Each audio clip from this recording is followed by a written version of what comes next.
What's up, all you cool kids? This is Daisy Collins of TsunamiRose.net, coming at you live from my craft room here in Las Vegas, Nevada, as I do, you guys, Monday through Friday, bringing you junk journal content and videos. So if that is what you're into, please do make sure to hit that little subscribe button and give me a little thumbs up. I pretty much post a new video every single day. Hey Jen, what's going on, girl? How are you? Happy Monday. Today, I just decided to make new junk journal covers as if I don't have other junk journals that I need to finish. But whatever, I want to do new ones.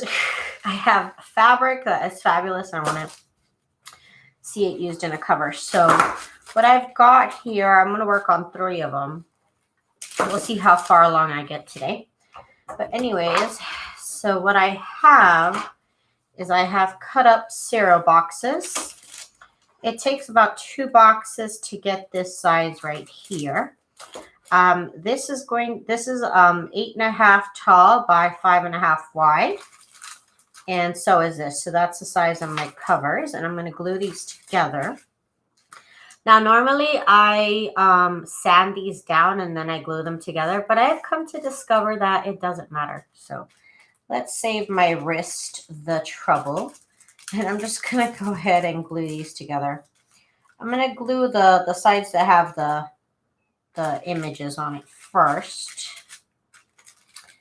Make sure I have enough glue here.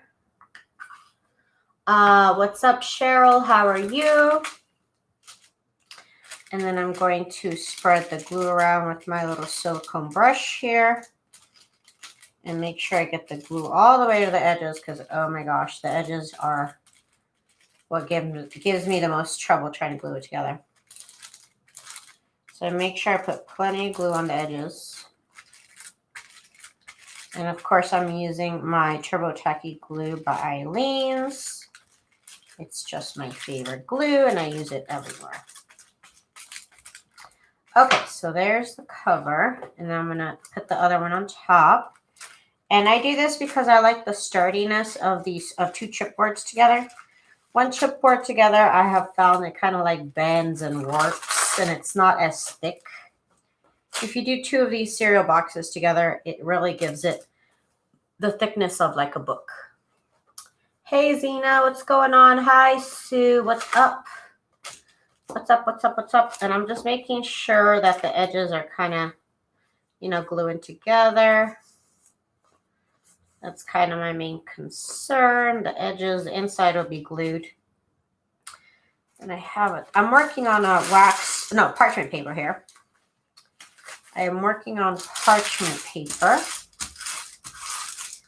And I do like to, in a sense, take off some of the glue here so that it doesn't get my product all sticky.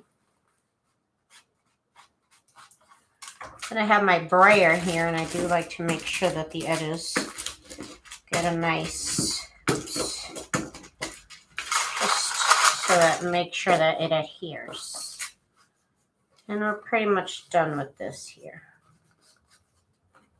Okay. So again, this is 8.5 tall by 5.5 wide. And these are going to be single signatures. So my spine is going to be 1.5 inches wide, which is just perfect enough for a nice fluffy signature like I like to make. What's up, everybody? What is going on? Okay. So now we go on to the other side.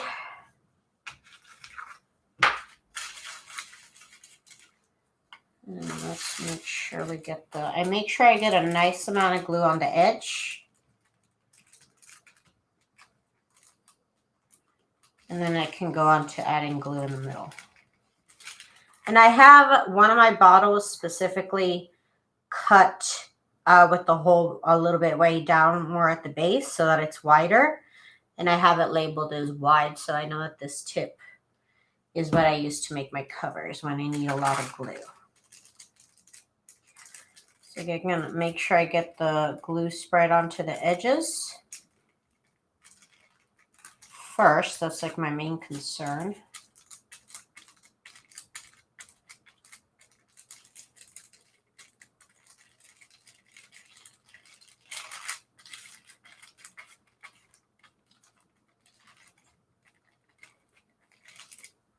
Okay, get it all moved over. Again, these are silicone brushes I like to use. Okay, so glue that over here. Okay. And I got 2 spines to put together because I didn't do it earlier.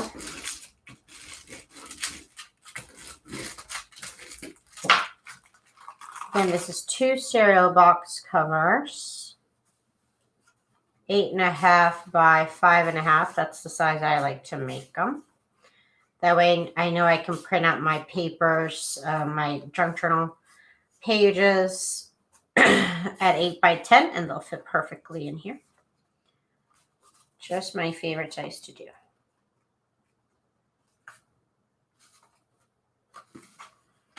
Okay, might have to revisit that, or I don't know. We'll see. One of the other ones was a little bit oddly shaped as well. Okay, here's the one we just did. I'm just trying to make sure. Sometimes they want to warp, so you have to like shape them back flat. Okay, so that's done. Now I need to glue 2 of these spines together. So I was about to grab my apple juice. Ah, I just got glue on my nose. Oh no. Thank goodness for Daisy. Hit that like and share. Y'all are nice. Thank you so much, Cheryl. I'm glad you enjoy my videos. Thank you for watching. I'm glad they can brighten your day just a little bit. Just a little bit. I can't wait to get into these fabrics. I'm just so excited. I got new fabrics a while ago, and I've already pretty much sold the samples of them. So now I'm just like excited to get to work. So again, the spine here is 8.5 by 1.5. So these are for single signatures. Normally I put 3 signatures in a book, but I did get somebody asking me if I had single signature books. And I was like, no, I don't. I haven't made them in quite a while either. So I was like, we should make them. Okay, so this has to glue together.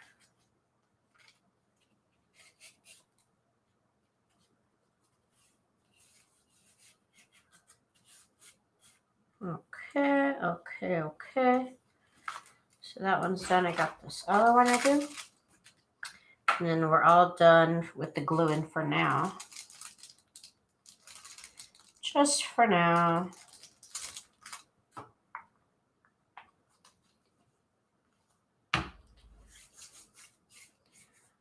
Okay.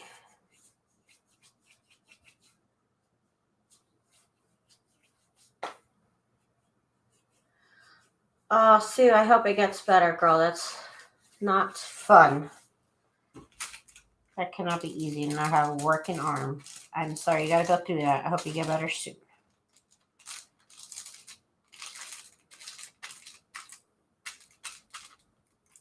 Okay, so this will glue onto here.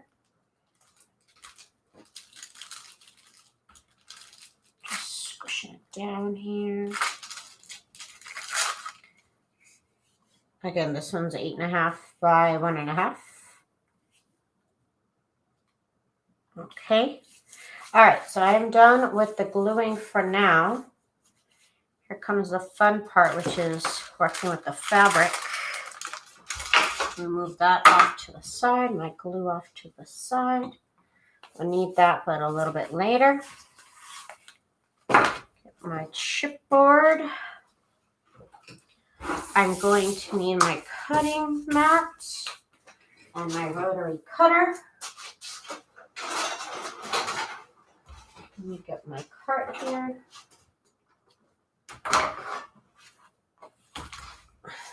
And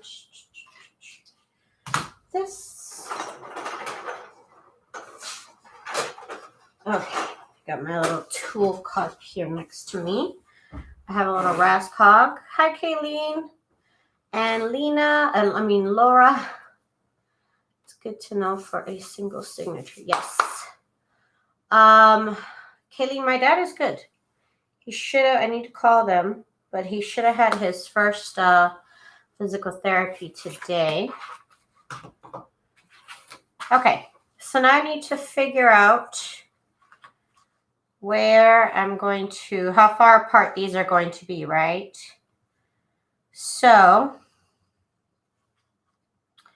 this is just going to be a rough estimate. What I'm going to do is I have this book cover, literally a book cover, and I'm going to use it to keep my book covers like a certain length apart. So for right now, until we glue that down, I'm just going to eyeball it. So let's see, how long does our fabric need to be? I need it to be at least 1 inch on all sides. So let's see, this is for the outer cover. So I have one fabric picked out for the outer cover and one picked out for the inner cover. Trying to make sure my camera is even. Okay, so this is the fabric that I have picked out for this one for the outside. It's this really gorgeous floral. And like I said, I needed at least 1 inch. I need at least 1 inch here of fabric. So I'm doing this so I know where to cut. 1 inch will be right here. And that's got 1 inch over there. Okay, and now height-wise,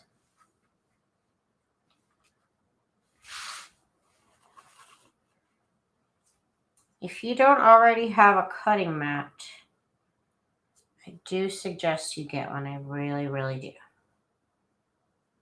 It is so helpful.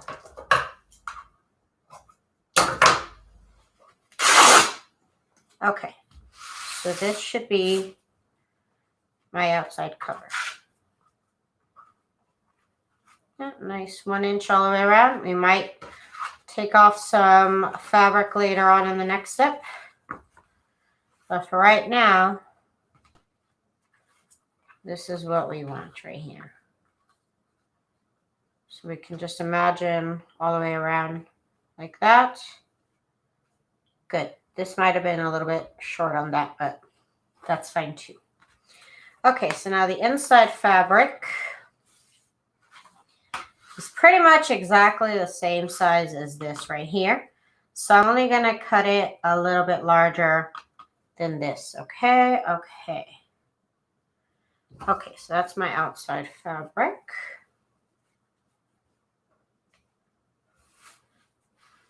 Isn't that fabric gorgeous? I love that fabric so much. Hang on, my camera is like...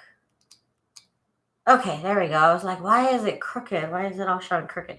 Okay, so that's the outside fabric. This is the inside fabric for that journal. Got glue all over my hand. I hate that so much. I hate glue on my hands. I hate it. Okay. So this fabric is not so cottony. It's more like, I guess more on the polyester side. More on the polyester side, yeah. So,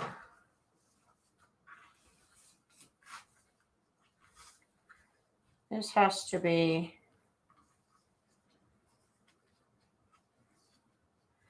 closer to the size of this. But that's too close here for my taste. So hang on, I gotta fold this in half too because it's too wide. Okay, so let's figure this out. This is gonna be a rough estimate right here because everything's in my way and I can't really see. But putting it up against the edge here. Let me get my ruler here. And this is a really, really rough cut here, but I just want to get the right size. Oops. Might be time for a new blade. Okay, so moving that off to the side. Okay. Okay.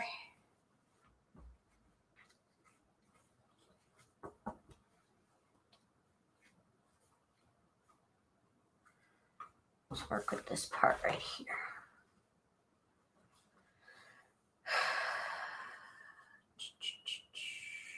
Beverly, what's up, Beverly? Hi, Angie. Hi. Teresa, hey, Teresa. I got my new socks, girl. I freaking love them. They fit like a glove. They fit like a glove. Thank you for my socks, Teresa. Okay, so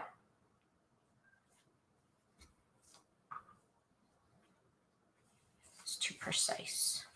Let's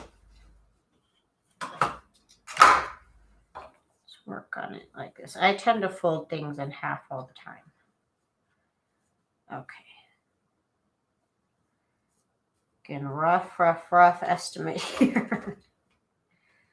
I'll cut it down a little bit better later. Okay. And now, I feel like I've cut this fabric so much now. Okay. There we go. We're good on the length. Now, let's cut this over here. It's a lot of eyeballing here that I'm doing. A whole lot of eyeballing, which is fine.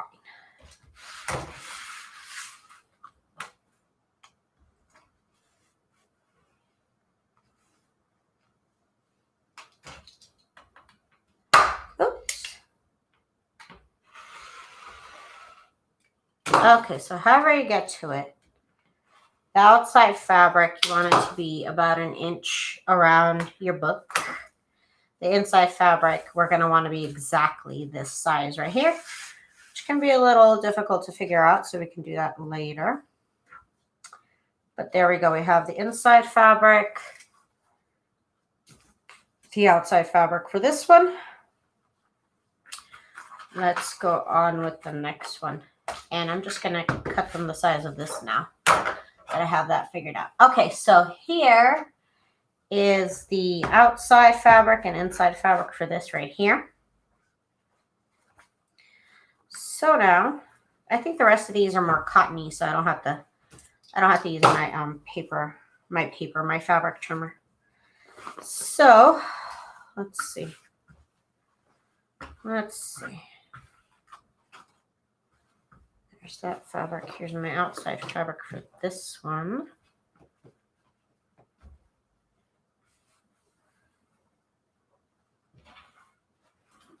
What am I doing? What am I doing? Okay.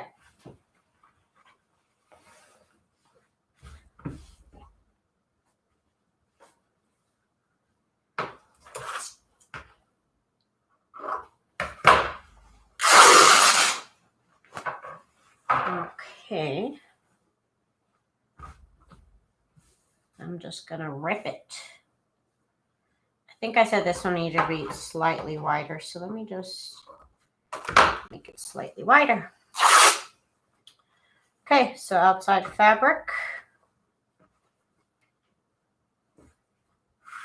Done. Let's see the inside fabric now. It's going to be this one.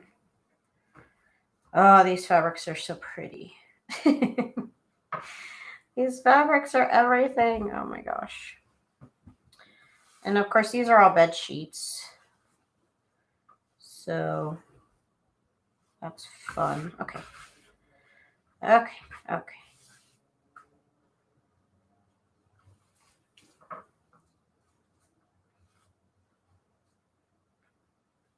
Of course, this could be whittled down later. I always try and cut it slightly bigger than what I need.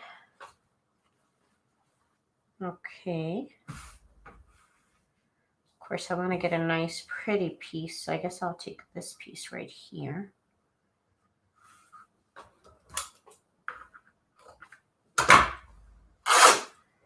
Okay.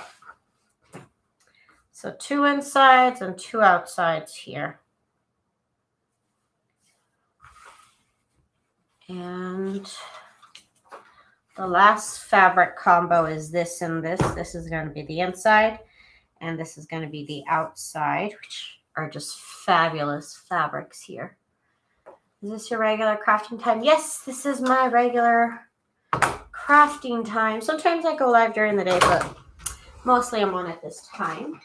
I'm going to put these fabrics away because they're already driving me crazy.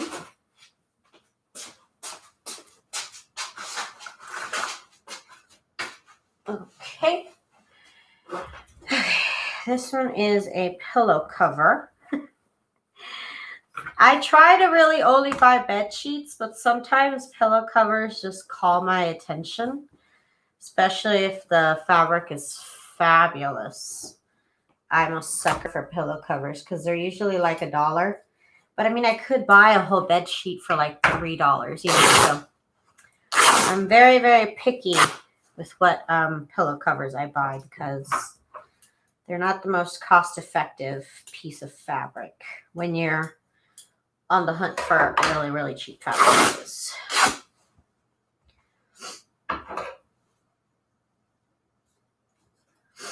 So I'm cutting it apart because I hadn't.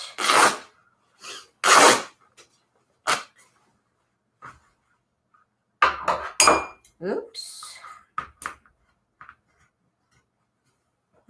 Okay. Oh.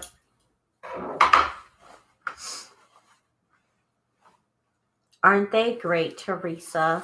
I love the silicone brushes. Oh my gosh, you guys, I got like glue up my nose or something. I don't know what's going on.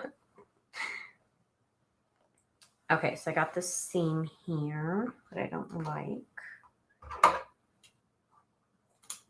Let's try and cut it off. This is the fabric that ends up going in either in the trash or my scrap quilt. So put that off to the side for now.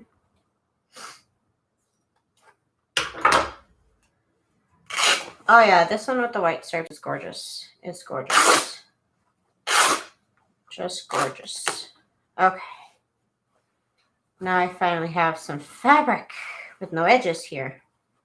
Right? Except for this. But this is all free, so this is what I want. Okay. So, the other side of the pillow cover is over there. Okay. So, we said this is going to be the inside. So, I want a beautiful piece.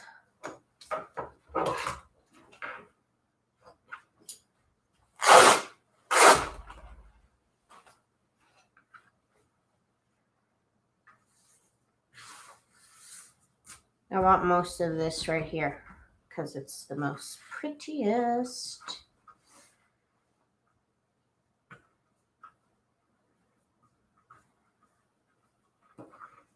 Okay. I think this is the part here that I want.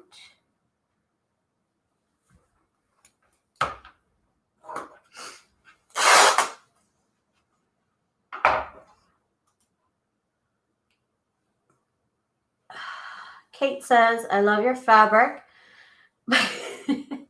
Bed sheet cost here $5. Secondhand store in Denmark. It's difficult to get beautiful fabrics on here. Oh, I feel for y'all over there. You got to get the expensive stuff, huh?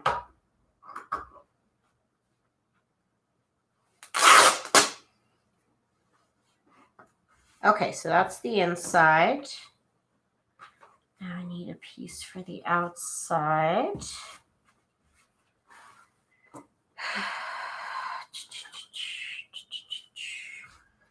Which is this right here. This one even had really beautiful lace.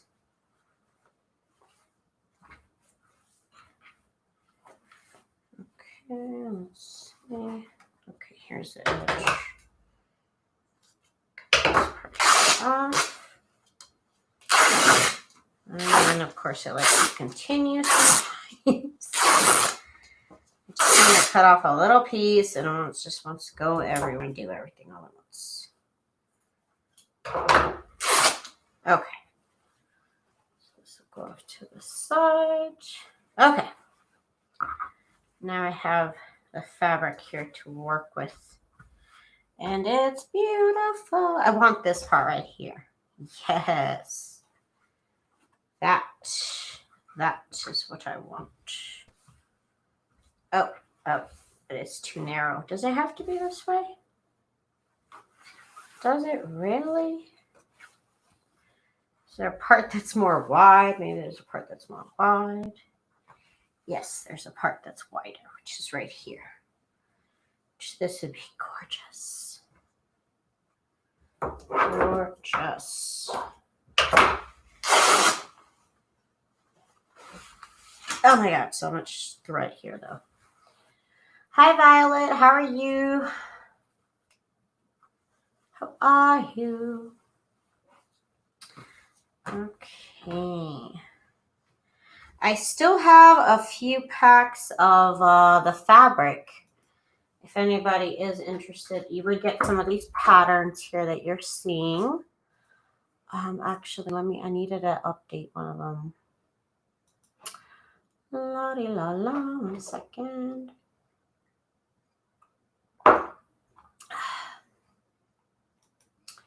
I will get y'all the link, but let me update it because I did have 2 more to add in here. Okay, so there's 3 left if anybody's interested. Again, you would get some of these fabrics that I'm working with here. Let me know. Mystery box, fabric. Okay, if anybody is interested in the fabric, similar to what I'm using here, here is a link. I have 3 packets left. I found 2. I had 1 left, and then I was like, oh yeah, these 2. I was saving them for somebody, but I could just make another set again, at least 1 or 2. But there's 3 left, so if anybody's interested, can't guarantee you'll get specifically the fabrics that I worked with here, but you should get just as beautiful fabric. And I only have 3 of them left. Okay, so let me get this fabric out the way. I will fold it and put it in place later.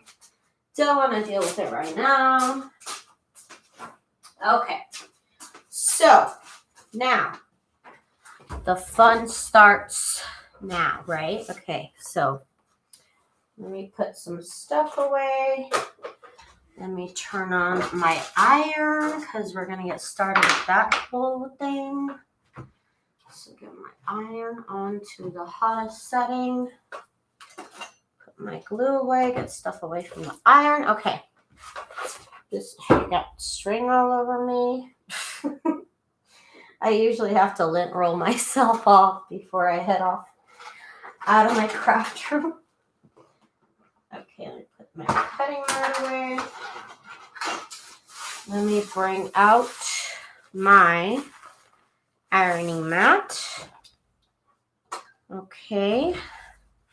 Oh, wait, not yet. Not yet, but my iron will get hot. But I did need to cut. I forgot. Hello, Daisy. Hello. I need to cut my pieces of HeatnBond. So I'm using HeatnBond Lite. If anybody needs to know here, let me get the link for the HeatnBond Lite because some people need to know what I'm working with here. Why do I not have the link? I should have the link. Oh, here it is. HeatnBond Lite is what I'm using in the next step. Let me get the link here. Yes, shipping to Denmark is a little crazy, so I apologize about that. There's nothing I can do about that. I don't know. What's up with that? I don't know. I don't quite know. Okay, so HeatnBond Lite is what I'm going to be working with next. And each one of these fabrics needs their own piece of HeatnBond. So here's what I have left.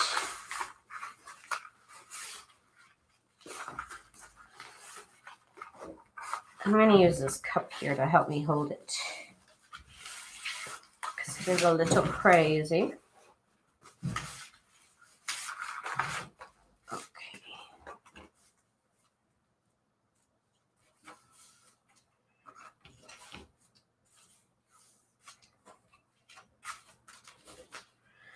Okay, and here it is. I'll use my cat's toy. I use my cat's toy over here. Okay, bam. So now, my rotary cutter. And I'm just going to do a little rough cut here. And I save all these little scraps and I do stuff with them later. But anyways, that's that one. So we'll just roll those together.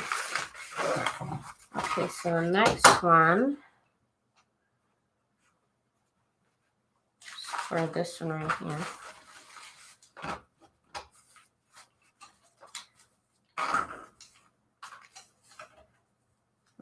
Okay.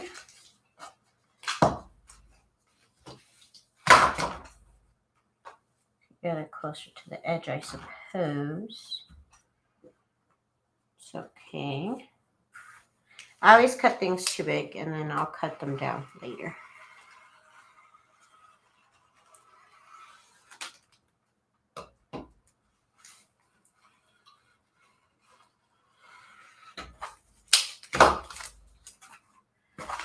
Okay, so I'll just roll together.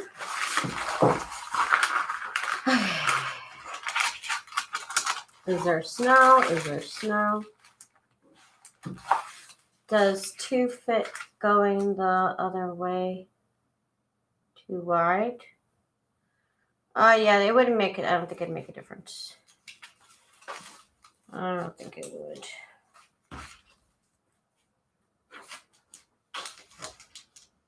I don't think, but maybe I could be wrong.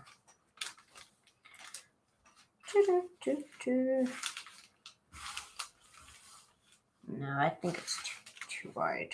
Okay, so here we go, make the last one.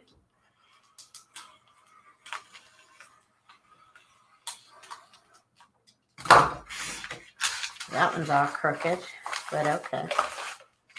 Okay, so now I gotta break open a new one. So this is what it looks like, HeatnBond purple. There's a purple one and a red one. You can use the red one if you don't intend to sew through your work.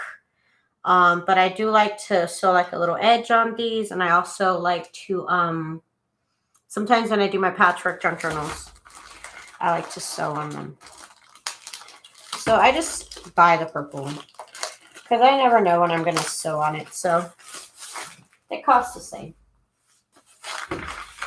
Okay, next, right? Need the help over here.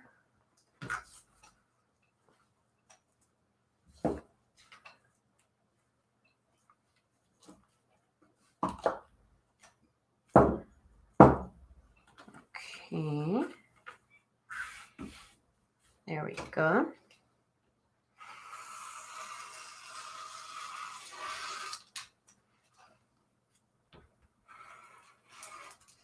Oh, let's try and get a little bit closer.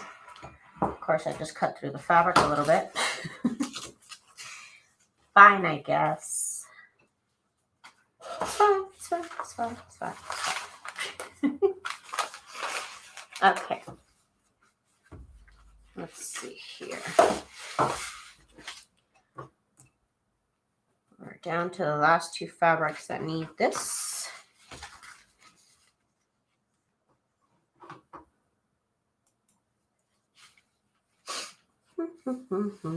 Okay, Violet, bye. Take care. Okay.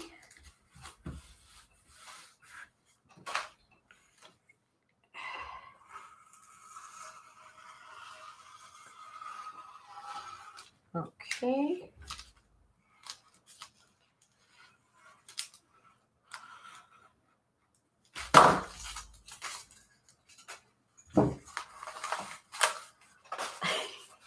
It's kind of funny how they all rolled. Okay, so here's the last one. Last one.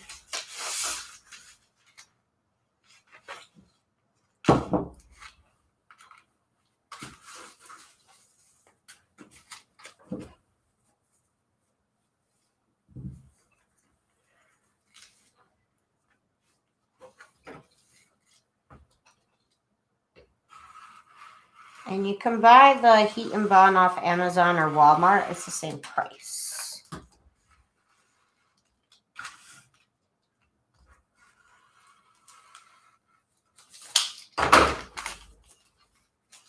Okay, so that is it.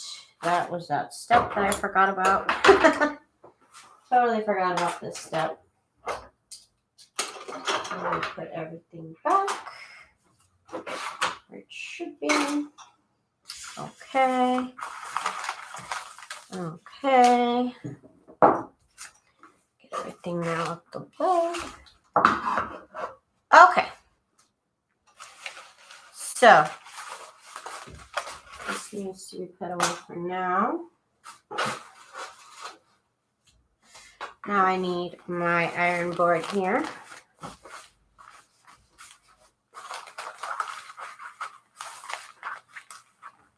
And here I didn't cut it over here. Okay, cool. Why didn't I cut that? I don't know. I can't remember. But you could do it with scissors too, so that's good.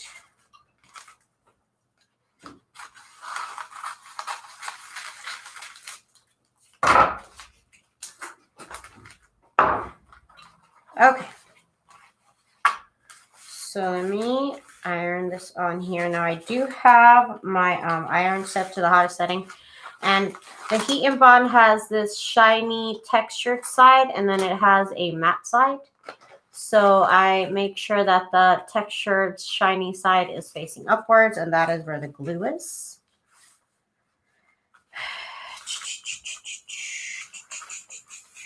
Okay.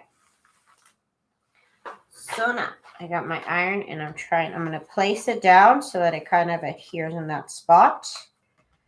I have my iron set to the hottest setting. And you don't want to glide your iron. You want to hold it in place for about 30 seconds and then you can move it. But you don't want to glide. You want to lift and move.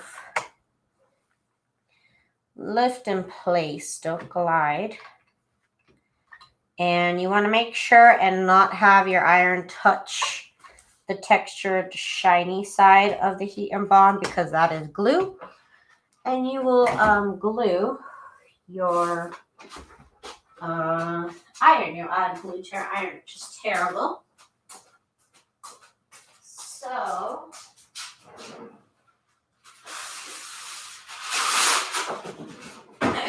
I'm grabbing another piece of parchment paper, making sure this is a nice big piece of parchment paper. And now I can touch the edges here. And now the parchment paper will grab the glue.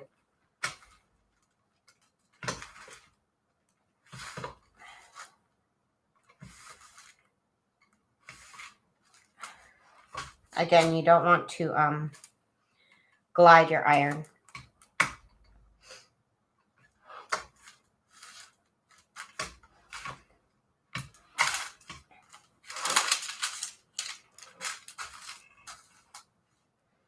You want to make sure that the glue does melt. And you can tell because when you lift, it's like a giant sticker basically. So when you lift the fabric up, you'll have shiny on one side of the fabric, which is the glue. Give me 1 second. I have to sneeze. One moment.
Oh my God, I'm sorry.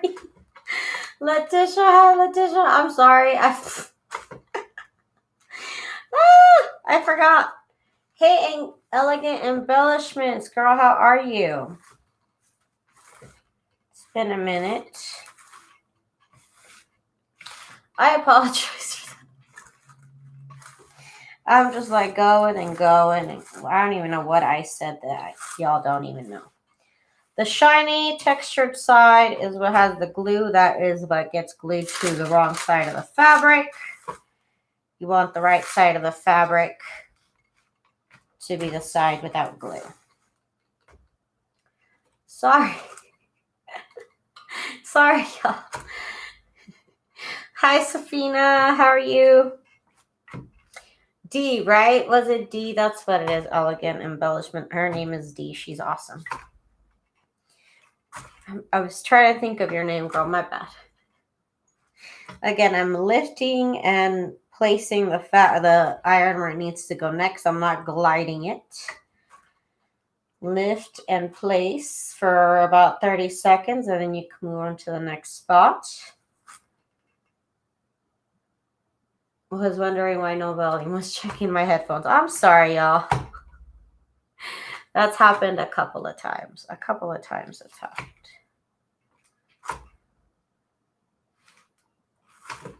Okay, this one should be good.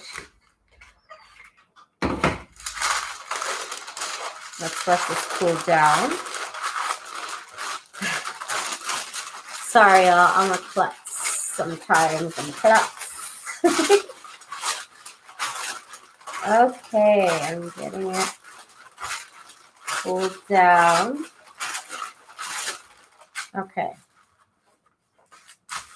Checking to make sure there's no glue here. My parchment paper, you can feel it.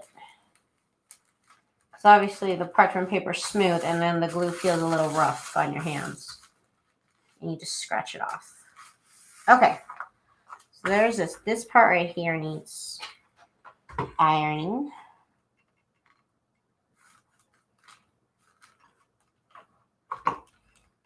That part there was not glued at all.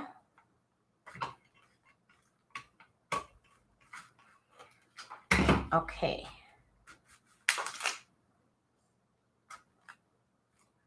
How is everybody today?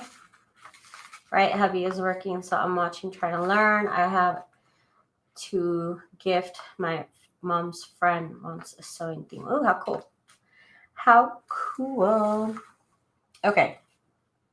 I think this is all good to go. Okay. Just making sure it all looks glued down. Okay, cool. Next. So this is what I do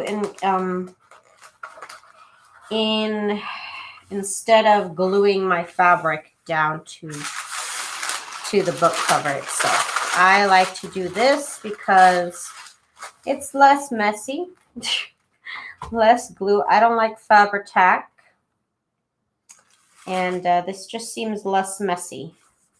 Next step is to adhere all of this to packing paper. Thus, you make your fabric into paper. That's basically my go-to step. Make your fabric into paper, and then you can glue that onto your book cover. And all of that adds basically strength and thickness to your cover, which is also what I like about it, about this technique. It really, the end result really ends up being a very, very sturdy book-like thickness from cereal boxes. So all these layers add on thickness is what I like. You bought a sewing machine, sewing themed tissue papers. Cute. Yes, this is one way. There's definitely many, many ways. But this is one way for me. You could also make the cover like this and then the inside do a pamphlet stitch. I end up sewing mine, my signatures with the sewing machine. but you could use a pamphlet stitch D if you're a beginner. But try, it's not that hard. It's just I'm not a newbie, so I'm just kind of rolling through it. You know what I mean?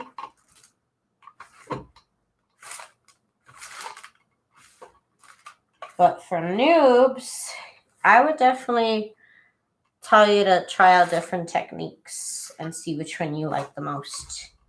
Because what's easy to me might not be easy to you. You know what I mean? So definitely, I in the beginning, I tried lots of junk journal techniques. And after doing all that, I've come to the conclusion that I like this. But this is my favorite technique.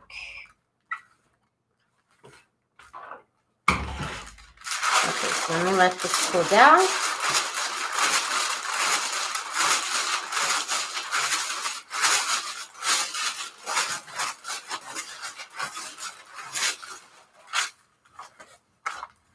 Okay, so that one's done. Look how pretty these look all laid out like this. They look gorgeous. They look gorgeous. Dina, you do, you should, girl.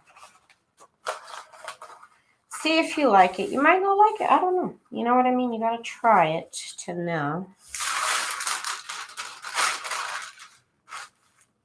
For me, this is easier. For other people, they're like, oh, you taking extra steps. I like it. I don't know what to tell you. It's too many steps for you. Maybe it's just not for you. That's okay. Oh, she'll help you. She'll help you. The first journal was always nerve-wracking, but they get easier. Miss Gigi. Hi, Miss Gigi. Oh, yeah, this is one of my favorite fabrics right here. This is just freaking gorgeous. I'm surprised how much of it I've already used up. I've used up quite a bit. Again, you want to place your iron down. You don't want to try and smooth anything out. You just want to place your iron and move it. Pick it up and move it. Because the glue becomes basically like molten, and so your fabric will just like slide all around, which you don't want to do. So that's what I'm saying. Pick it up, move it, place it down. Make sure you get all the edges. Everything has to have the glue melted.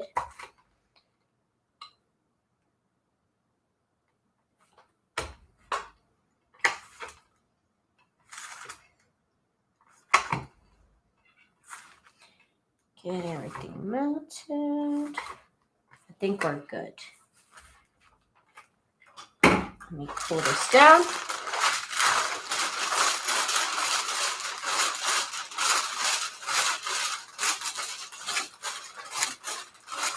Okay, Jen. Have a good night, Jen. Bye.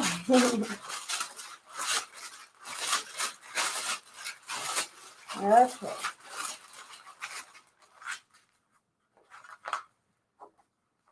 Can always tell if it's bubbly, then you need to iron on there.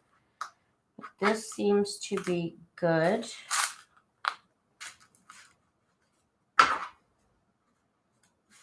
This seems to be all nice and glued down.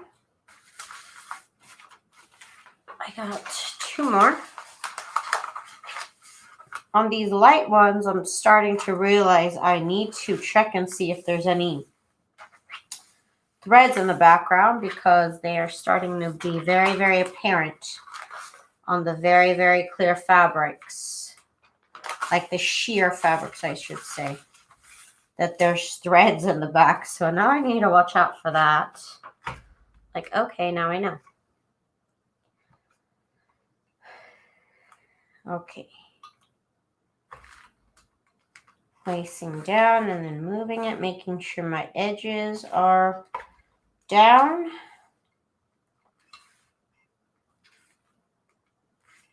Also, you can see it like a dotted matrix on the back of your fabric. As you iron, you'll notice it. It starts to appear when the glue is nice and melted. So that's kind of an indicator that you're on the right path.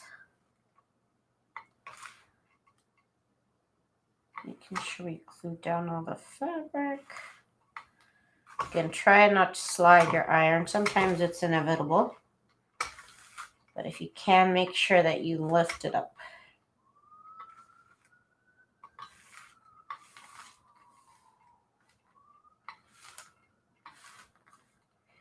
Again, this is just one technique. This is what I like to do mostly for my journals. It's just what I like to do, really. This is the easiest method for me. My skill level, my tools. You know what I mean?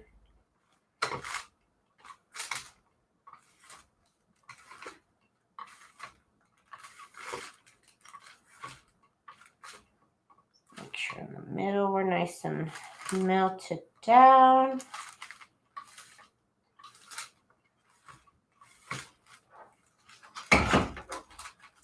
Let it cool down. Give me a little thumbs up, y'all. Take a little second. You know, a thumbs up. I do appreciate y'all watching. And thank y'all for chatting with me. You see, got any plans for celebrating the approaching 10,000 subscriber milestone? I don't know. I don't quite know yet. Maybe we should do a little giveaway.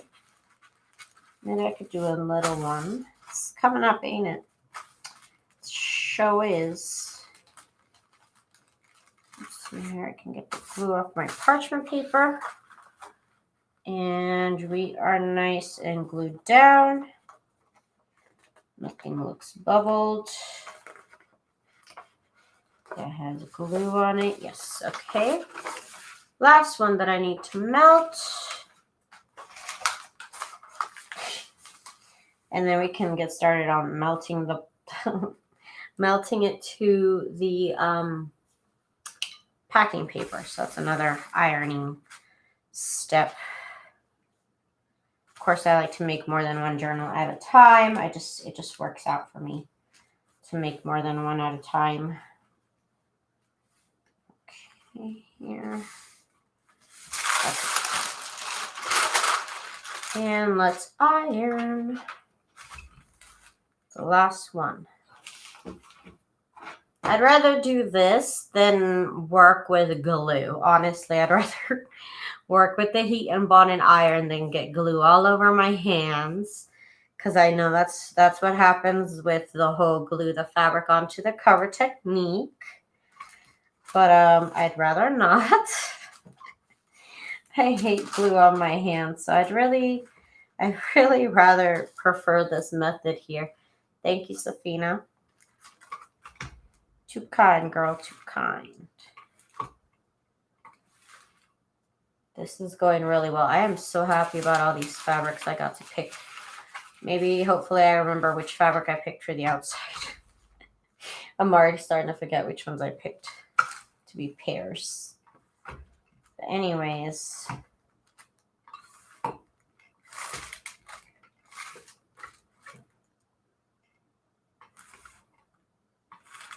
What's your favorite technique for making a junk journal? What do you prefer? What's your go-to technique? Because this one right here is mine. I also like to use the HeatnBond and attach fabric to cardstock and make a simple junk journal cover. I just don't like to deal a lot with wet glue and wet glue on my hands. It really bugs me. So this method to me is just glue-free. Glue-free, and it's pretty fast to me. Getting from step to step. I don't have to wait for the glue to dry on the outside of the cover to go on to the next step. So it really works out for my lives. Otherwise, it would just be too many steps in between. You know what I mean? You know what I'm saying? I do have to take a little bit more time ironing and a little bit more time like measuring or like eyeballing. But this is definitely my still my go-to method. You get, just go down here.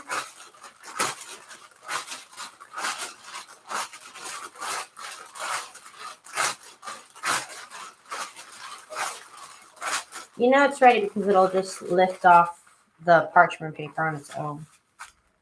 But again, I do always check for remaining glue. I don't want to get glue on my iron or glue on my ironing board.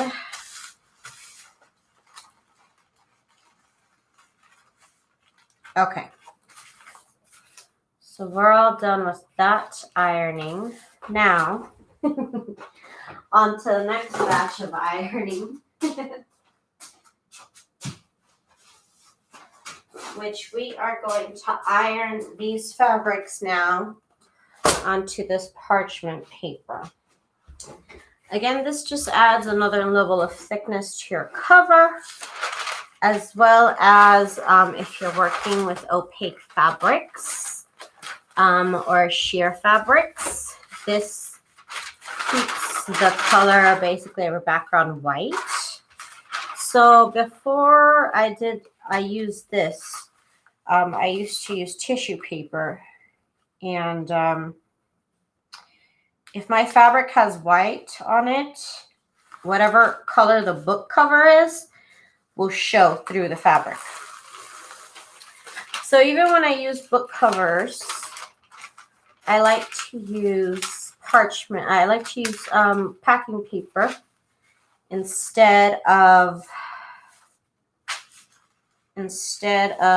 tissue paper, and instead of painting my covers, because at one point I was also painting my covers, and it was just another step, you know, it was just another step. And so then I decided, oh, if I use packing paper, it's a lot thicker and the white doesn't show through. Letitia said she's making tacos. What kind of tacos? Now you got me interested. Now I'm intrigued. Now you got me intrigued. So now here, I can glide my iron back and forth because this isn't plastic, so it doesn't move around. So just so you know, but you still want to keep it on the same spot for about 30 seconds. Before you move it. And you can leave it on here too long. I have singed some fabrics. You can see the shape of the iron. It just turns, you know, it just gets toasted a little bit. But yeah, you want to make sure to only leave it on there for about 30 seconds. Ooh, beef with all the fixings. Nice and pico.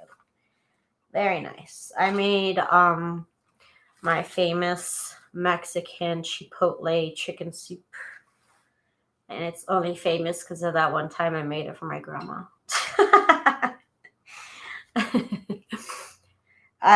Last time I went to Mexico, which was now about 2 or 3 years ago, I really wanted chicken soup. My stomach was being very weird that week that I was in Mexico. And all I really wanted was chicken soup. And so my aunt, when I arrived in Mexico, I arrived at the city in Puebla. And I arrived with my aunt. And she made me chicken soup that she cooked. She made her chicken soup. And then she cooked tomatoes with onion and chipotle chilies. And it was so delicious, like the spicy tomatoey chicken soup. It's amazing. And then when I went to my grandma and saw her in her village, I asked if she could make me chicken soup. And the way she made her chicken soup was she boiled chicken stock with these Mexican herbs. And I have been, and it was delicious, right? So when I came back home, I kind of mixed 2 recipes together. So I made my aunt's tomato chipotle mix to add to my chicken soup, but I boiled the stock with those herbs that my grandma made. So I kind of like mixed both of the recipes together, and it's so good, you guys. It's like freaking magic. So this right here is a little large, so I do want to cut this. I do want to whittle this down. I'll eventually be trying to make it straight at one point, because I prefer it being even when I work with it. Even though in the end it doesn't really have to be even. And I've been wanting to make a video on that chicken soup because there's no video. I tried to look it up as much as I could, and there's no video with any soup like that. And it's honestly really good. I made all of my aunts and all of my uncles and my grandma. I've made them all taste it, and they all love it. And now my mother makes it that way. So just so you know, that's how good it is. Now my mom's like, I told her how good my soup was, and she's like, well, my soup is better. And I'm like, you stole your recipe from me. So I'm just saying, Mom, like, mine's better.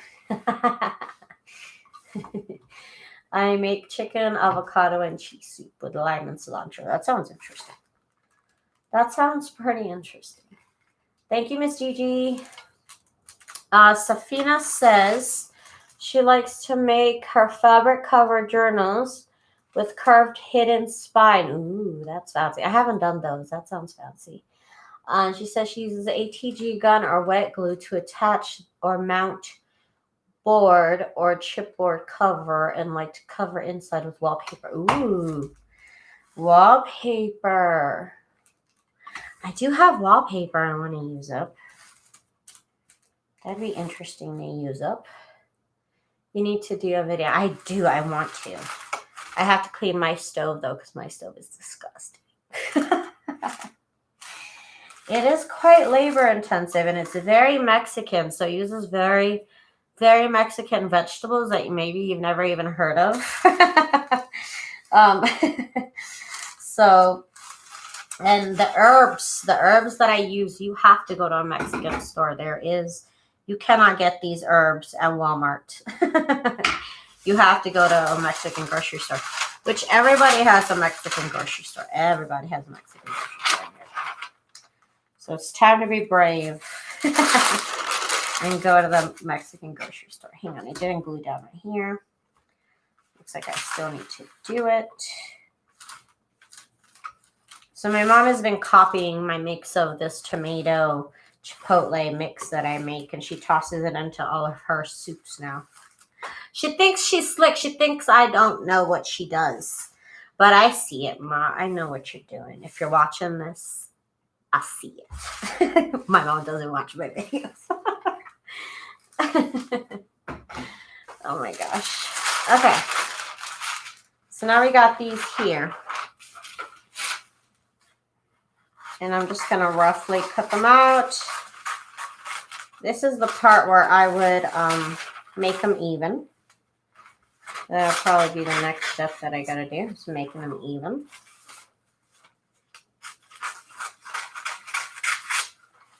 So set those aside. You can use this for different things also. Okay, so let's do the next one. I'm telling y'all, my mom thinks she's slick.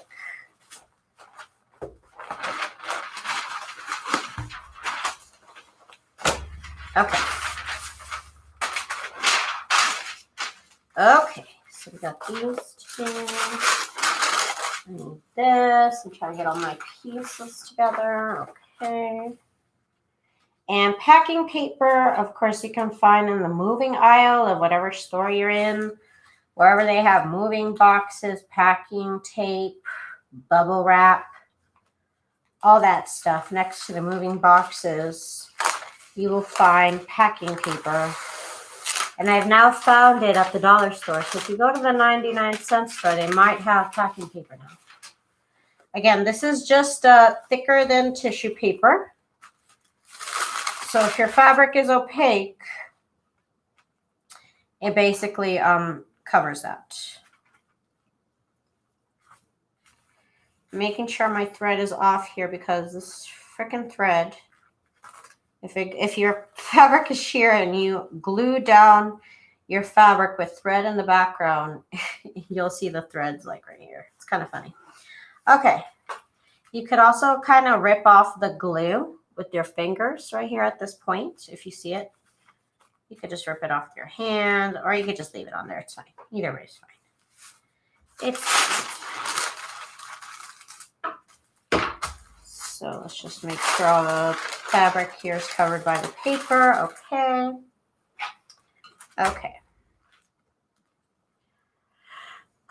So I spent the last couple hours making my soup, and I made it too spicy. If you add too many chipotles, and it's always a hit and miss with me, I always forget how many is the perfect number. Because I'll put less than that, and it's not spicy, and I'm just like, ugh, I want it to be spicier. I made it too spicy, which I don't like. My husband likes it when it's too spicy, because he still adds hot sauce to his soup. So he said this time it made his nose runny and that he likes that, whatever that means. He's weird. But my dad is the same way. He'll have a really spicy bowl of food and he'll still add more chili to it. It's crazy. But to me, this is way too spicy. So I might even go buy some chicken broth and kind of water it down for myself when my bowl is too spicy. Too spicy for me. And so I took out the chilies, because if you leave the chilies in that soup, it'll get even spicier, and you don't want that. You don't want that. So definitely you want to take the chilies out. It'll just get spicier and spicier every day the chilies are in there. It's dangerous. It's dangerous. But of course, all my family likes spicy food. So when they tried it, they're like, oh, this is good. Like, oh, this is really good. One time I made it for a gathering. Nobody asked me.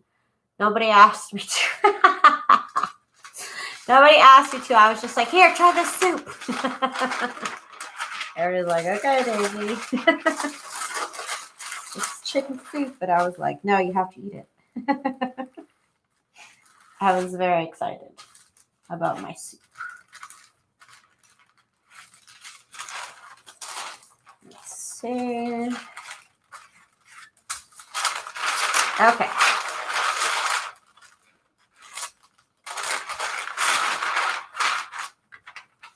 Okay, so that fabric is down. Next fabric will be this one. Why not?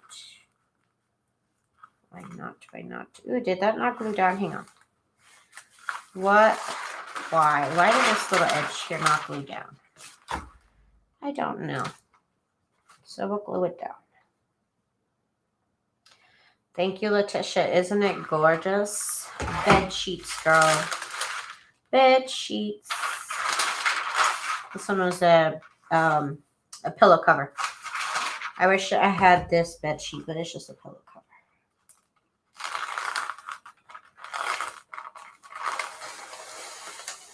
Okay, so you have one shiny side of the fabric. And again, that side goes facing down on the paper.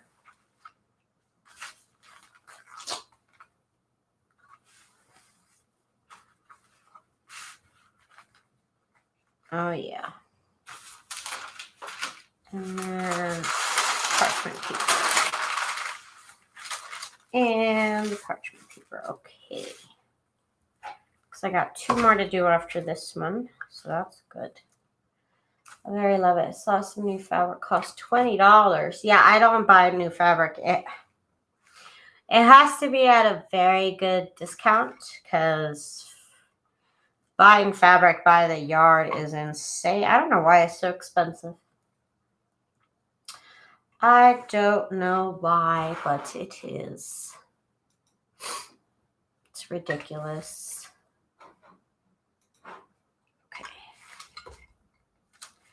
That's why, girl, like, I'm a newbie. I'm only using this fabric for junk journals. I'm looking for a return on my dollar, and buy an expensive fabric. I just can't make it work. So I like to buy this fabric because, again, I'm a newbie and it's a lot of fabric for the amount of money that you pay. And so you get to play with it, you know what I mean, in various ways. So that is why I like that. Okay.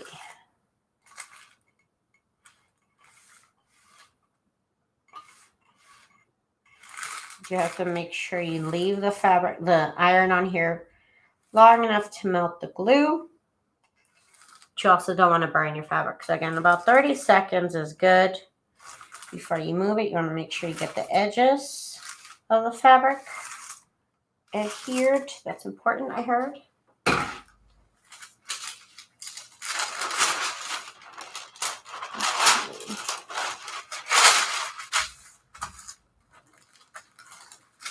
Okay, give me 1 minute, y'all. We'll be right back in 1 minute.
Okay, sorry about that, y'all. Nature called. Sorry.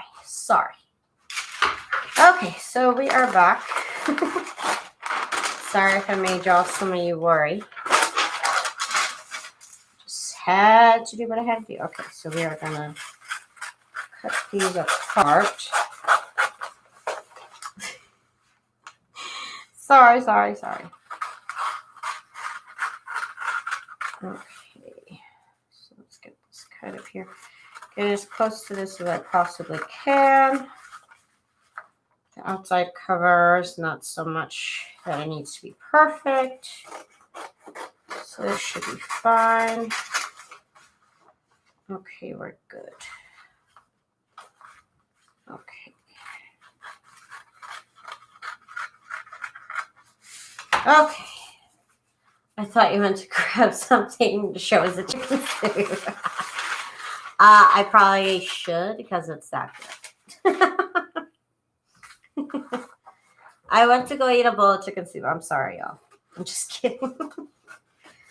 Okay, this one's for the inside, so this one will have to be cut perfectly. I like to make sure the ones on the inside, the inside covers do need to be cut exactly. Okay, so we got two more to iron down to paper, and then we can get to gluing the covers on. Yes. I plan on finishing that at least tonight. So we might be here for a while, y'all. If y'all are bored, y'all can, if y'all are enjoying this, I should say y'all can keep watching. Because I'm going to get these done tonight. Let's get this glued down.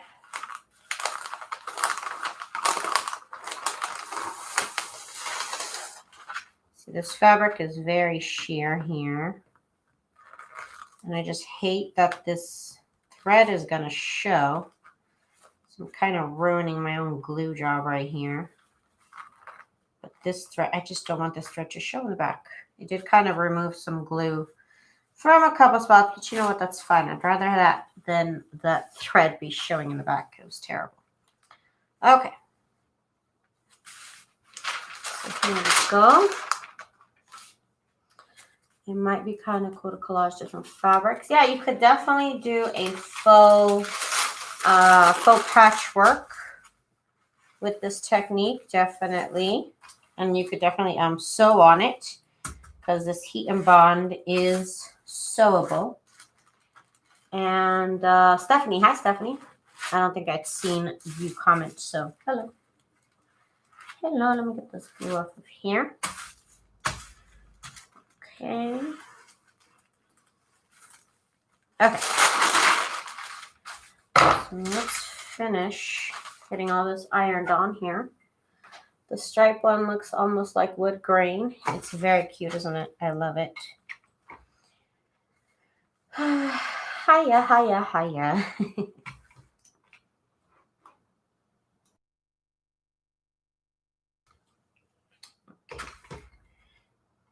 Don't let it lay on there too long. You'll burn your fabric. Take it from me because I already know what happens. You can singe your fabric, and on light fabrics like this, it'll show. It'll be pretty apparent. I'm trying to remember what fabric I said was going to be the inside for what. Because now I'm like, what did I say was the inside and the outside? Make sure your edges are glued down.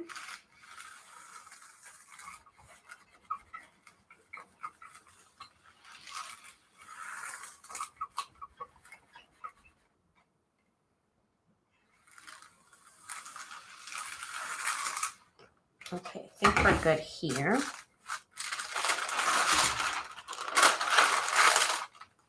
Oh, of course it shows everywhere that I ripped the thread through. Of course. You know what? Fine. That's fine. Just getting the glue off of my parchment paper here.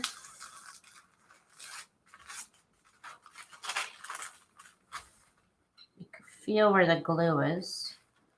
Again, because the parchment paper is smooth and you'll feel a rough spot where the glue is. Okay. Next one is this one right here. This one reminds me of like 70s Hawaiian hotel room. If I was alive in the 70s and if I went to Hawaii. Daisy, have you ever tried to die cut shapes from these? Yeah, you definitely could. You can make them into appliques. People do that for quilting. I've definitely seen that done for appliques and shapes. Yes, yes, yes, ma'am. Yes, ma'am. I've seen it done. They'll cut this into like a bird and this will be like the wing. I've seen it. I've seen it.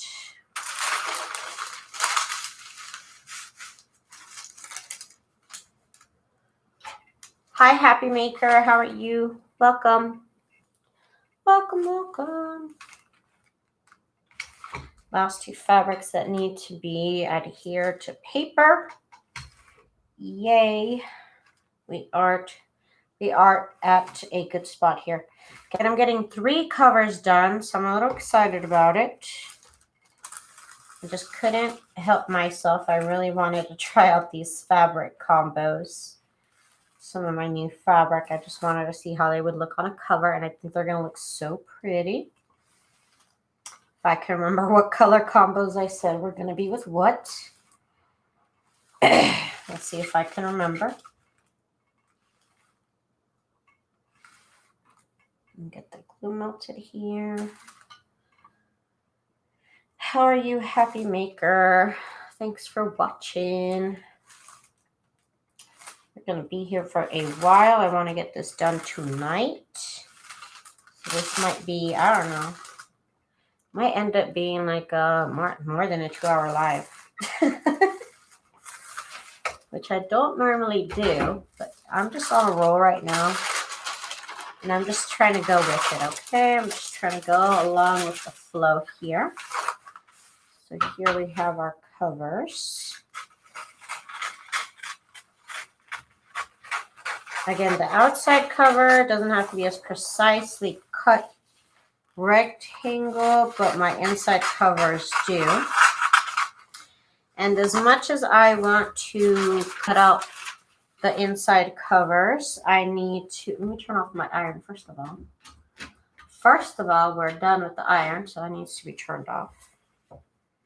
So the outside covers, I'm just going to cut with my scissors. I don't even know, is this an outside cover? I think this was an inside cover.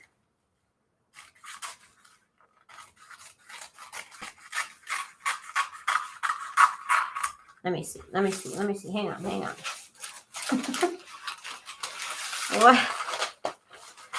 What did I even pick out for what again? Okay, so this was the inside cover for this one. This is the outside cover, inside cover. Okay. This one was the inside cover for this. No, this is the inside cover for this one. And then this is the inside cover for this one. Okay, so now, now I got it. Now I remember. It's early where you are, Safina. Perfect. So now my table is hot. So I don't want to lay my rotary cutter on there or my ironing, oh no, my cutting board because it'll warp. So while it cools down, and it almost warped my my poster board here. It's fine. I'm going to go ahead and get started gluing down the outside covers. I'm just cutting off all of the paper that shows around. First, before I adhere it. And nobody will see this. I just don't care to see it myself. So there we go. More or so evened out here. So here's another outside cover. Let me get some water.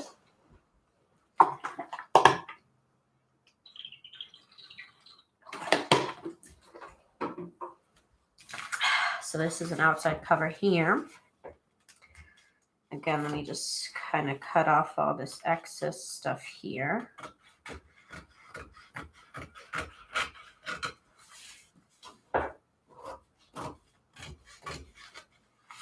Visually, I really prefer when things are like semi-perfectly straight.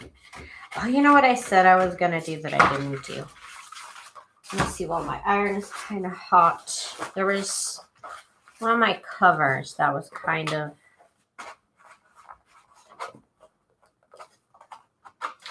warped a weird way that I didn't like. Did it fix itself?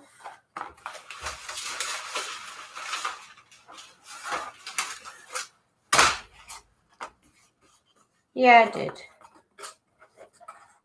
Okay, now we're good. We're good, we're good. Okay. Don't need that after all. Okay, so outside, outside, inside, inside, inside, outside. The last outside I have to even out. Just cutting the excess paper around the fabric.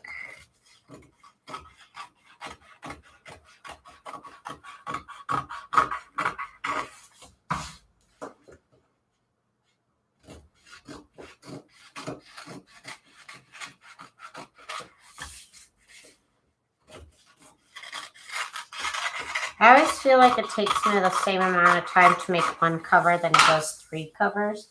Of course, that's not realistic, but I feel like it. Okay, so now we got the outside cover. So now we need to assemble our chipboard pieces, which again, if I need to remind you, measure 8.5 tall, 5.5 wide, with a spine of 1.5 inch. So you probably should have cut it down, but I'm going to just place it where I want it to be, which is actually needing about 1/2 inch all the way around instead of 1 inch. I always determine that afterwards. Okay, so let's glue down our pieces of chipboard. I'm going to glue one down first, and then we'll figure out where we're going to glue the rest after that. Got my glue, and I got my my silicone brush over here, and my thingamajiggy, this thingamajiggy. Candy, I missed the first part. What did you glue 2 cereal boxes together? Yes, 2 pieces. Hello, Candy, welcome. Yes, I did glue 2 pieces of chipboard together.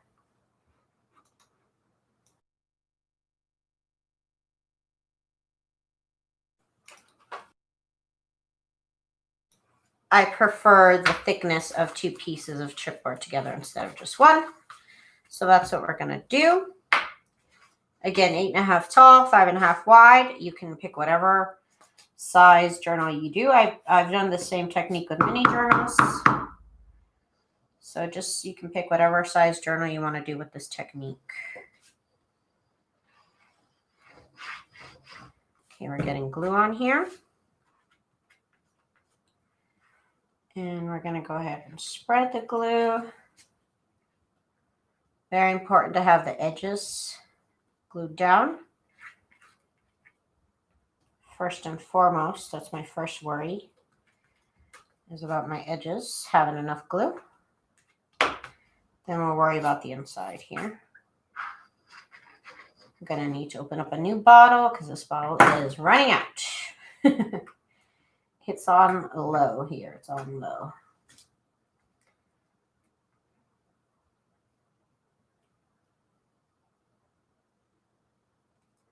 Okay.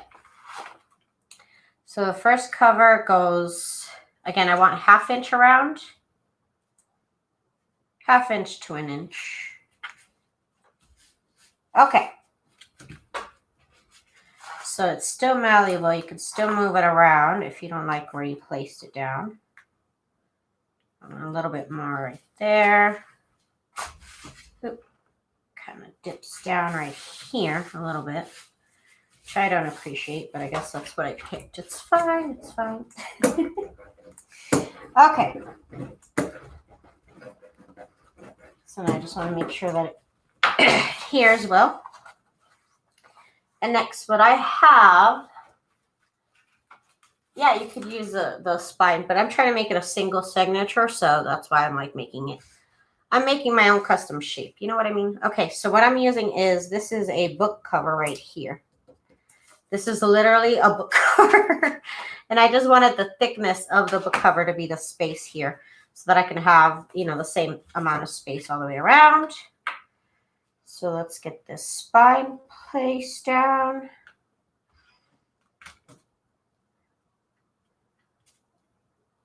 Okay. Good, healthy amount of glue here. Now we place this up against this book spine, this book cover. And then we'll see if I need to move it up or down. Okay. There we go. This just helps me keep, I'm literally going to hold it with my chin. It helps me keep the same width here all the way around, which that moved. That moved. Okay. There we go. Right there. Make sure that gets clipped down. And now, this piece right here.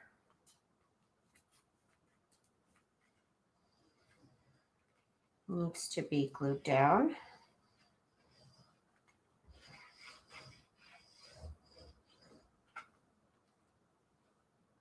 Oh, the method with the HeatnBond, it's my favorite. A lot of people are like, oh, well, you know, you did an extra step. I don't know. I like it. I like it. Let's see here. Let's get the glue.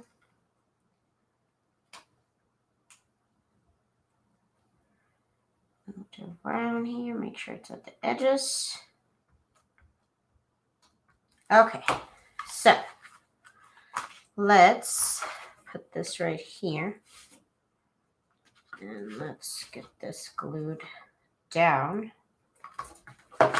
Hopefully somewhere nearby. Somewhere nearby here. Is that going to ruin my edge? That might ruin my edge right there. Which I'll live, but ugh. Okay, there we go. Totally crooked. But we're still here, right? We're still here. See, that's going to be my cover right there. Ooh, that's beautiful. Okay, so let's let this dry before I cut it out. My cutting board. It's way crooked on here, but that's okay. We'll live. We'll live. There's worse things. Okay, so that needs to kind of dry a little bit. And I gotta get this glue off my hands because it's driving me crazy. Can't handle it. Oh. God. Okay. Normally I would use that method too, just using the whole cereal box. This time I want to make a basically like almost like a custom size. You know what I mean? That is beautiful. And actually, I think we're good to cut it down now, so I can do the rest of it. Might as well finish it off here.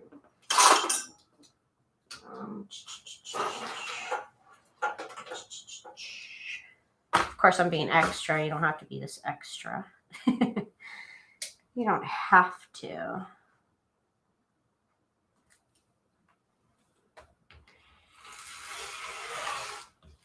And I use these pieces for other stuff, so I keep that too. I keep everything. Let's not lie. Let's not lie here. Junk journalers, we keep a lot of stuff. A lot of questionable things. Okay. So now we're good here. So now what we're going to do is get some scissors. And I like to fold it over right here.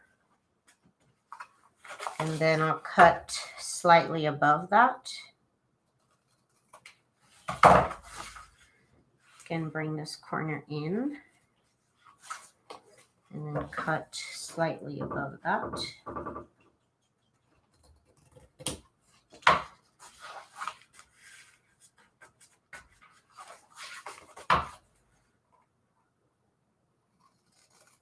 Like that. I've never done a curved spine either. Safina makes it sound interesting. I use kitchen foil and wrapping paper rolls for curved spine. I have never done a curved spine. It always intimidated me. That is one method that I do find intimidating. What level would you say? Would you say that's more for like a newbie, Safina? Or do you say like, oh, I've done this so long, so I think I know what I'm doing now? What level would you think of? Is that more like somebody like already knows what they're doing, like an expert level, or like a medium level? Like if you made a couple, you could deal with it. Or you think, Safina, you think if it was my first journal, do you think I should do a curved spine? What do you think? What do you think, Safina? Is it more expert, intermediary, or like newbie friendly? So the next thing I do is I need to make like a little triangle cut right here where the cereal boxes make the new spine. I don't like it to get too bulky. So that's what we're going to do right here. And I definitely don't make it touch the spine. So a good amount of size before the spine. This takes a minute to learn how to do. I've messed that up many a times.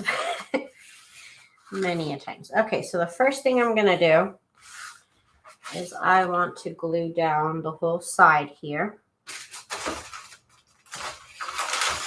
My table is a mess now. Okay, so this I already love it. I already love the cover fabric that I use. Aha, aha, aha. So first I like to glue down the long side. It's not hard. Get hang after a couple. First was intimidating to me. That's, to me, I mean, I have not even tried that. So that sounds, oh God. I like the look. It looks scary. It looks scary to try. But I don't think I've ever even seen a video on how to do it. I think I've just like, nope. I think I've just like kind of avoided it. I am covered in glue chunks and thread. Okay. Okay. Silicone brush with my glue. Okay, and my glue. And let's get this glued down here. And here you have to not add too much glue, but not too little glue. It is a nice balance. A nice balance here that you'll have to figure out on your own.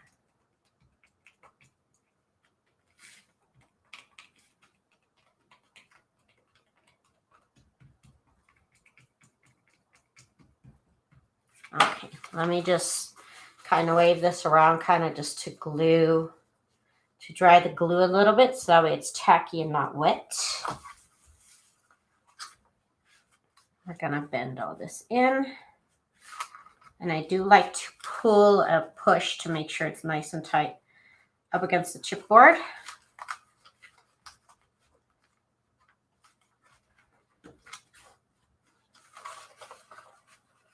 Definitely want it nice and tight up against the chipboard here. Why is my... Y'all, this is the one that I said was like a little bit weird. And it's coming apart, but it's okay.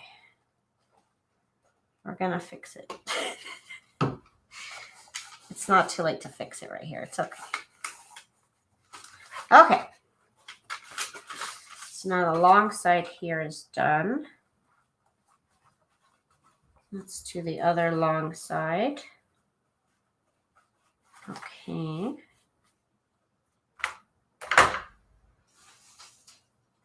Okay. Let me get a new glue bottle because this one is done. This one is spent. One moment. Should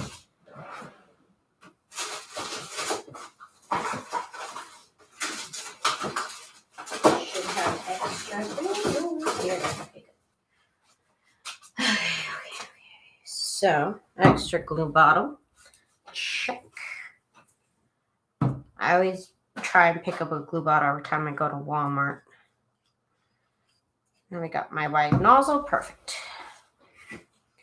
Okay, let's keep going here. We're at 143. Okay. Okay. Okay, there's a balance here with the glue. Not enough. It needs to be enough, but not too much because then it seeps out everywhere. Okay, let it dry a little bit.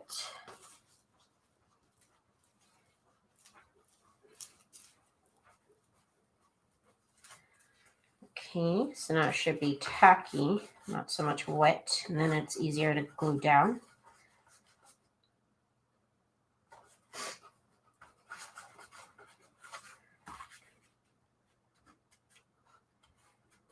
Pull it, go pull it. Okay.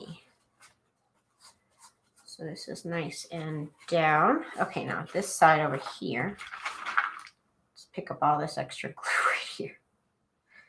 Just pick up this glue that was left behind. No glue gets left behind around here. Okay.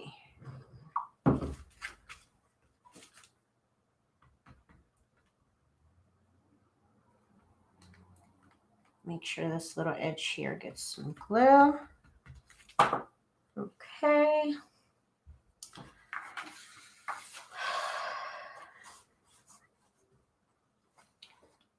Okay, so what we need to do here is we need to fold in this little corner, kind of pinch it. You see how it stays like that? That's what you have to do. And then you get a very nice edge. Oops, did I get glue on my cover? A little bit. I need to get another paper towel.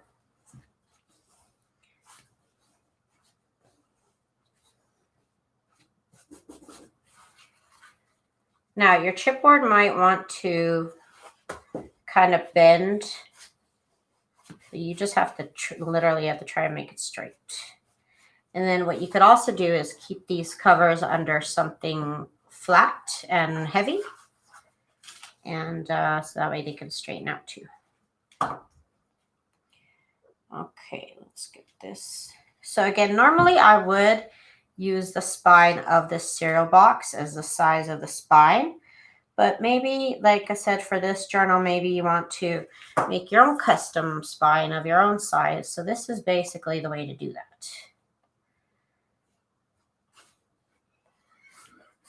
But certainly I have used the cereal box spine as my spine size. This time I want to do single signature journals, so I wanted them all to be the same size. So this is how I do that. Again, the fabric wants to bend, but of course I'm going to keep it under something flat and heavy. And that is the cover, you guys. That is how you get that done. Now, the inside cover has to be literally like one little notch smaller than the spine. So the cover, the next cover is going to be a little bit of the like troublesome cover a little bit. But there you have it. That's going to be my first one. Let's keep going.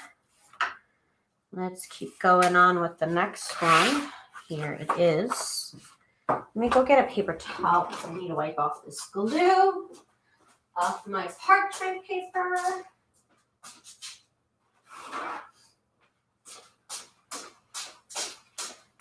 That's actually a HeatnBond. That's not parchment paper. That's HeatnBond.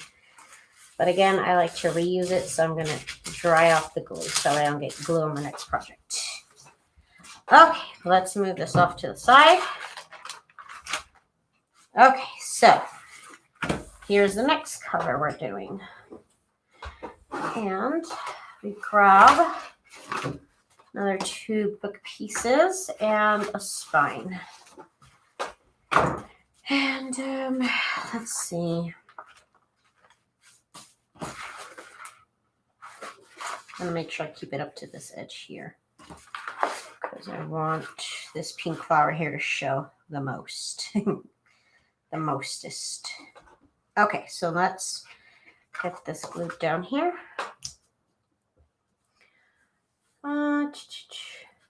You're too kind, Safina. Thank you. I hope you get better, girl. I hope everybody gets better. It's been rough. It's been rough. Okay,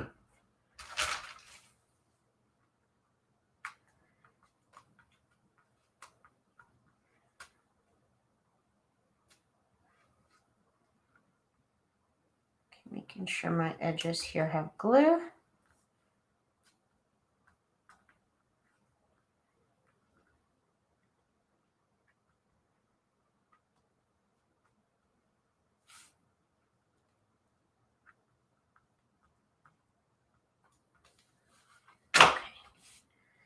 So this gets glued right here. Make sure I get some of that pink flower that's right here. Yep. Okay, so glue one cover down. Now, again, I'm using a book cover here to decide my thickness in between the spine and the book cover.